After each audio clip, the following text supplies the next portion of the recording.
ஓம் சாய்ராம். என் அன்பு குழந்தையே, வாழ்க்கை எத்தனை முறை உன்னை உதைத்தாலும் மீண்டு வர முடியும்.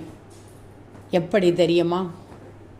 உன் தன்னம்பிக்கையும் உன் விடாமுயற்சியும் உன் தாரக மந்திரமான தன்னம்பிக்கையும் விடாமுயற்சியும் இருந்தால் எத்தனை முறை யார் வேண்டுமானாலும் உதைத்தாலும் உன் வாழ்க்கையை அழகாக வாழ்ந்துவிட முடியும்.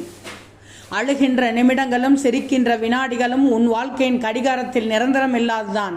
இதுவும் மாறிப்போகும். கோபம் வரும்போது உன் வாயை மூடிக்கொள். குழப்பம் வரும்போது கண்ணை மூடிக்கொள். தோல்வி வரும்போது உன் காதுகளை மூடிக்கொள்ள வேண்டும். வெற்றி வரும்போது உன் மனதை மூடிக்கொள்ள வேண்டும்.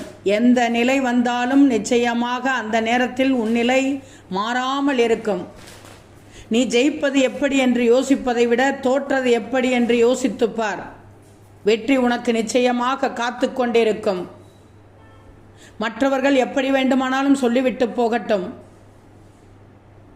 சரி தவறு என்பதெல்லாம் அவரவர் வாழும் சூழ்நிலையை வளர்ந்த விதமும் கற்பிக்கப்பட்ட ஒன்றுதான். உனக்கு சரி என்றால் அவர்கள் தவறு என்று கூறுவார்கள். அவர்கள் சரி என்பதை நீ தவறு என்று சொல்லிக்கொண்டு சென்று கொண்டே இரு. வாதிட வேண்டாம். சாதாரணமாக எடுத்துக்கொண்டால் உன் வாழ்க்கை அழகாக இருக்கும். திரும்பவும் சொல்கிறேன், எதை மூடிக்கொள்ள வேண்டுமோ அதை அந்தந்த நேரத்தில் மூடிக்கொள். வெற்றி நிச்சயம். ஓம் சாய்ராம்.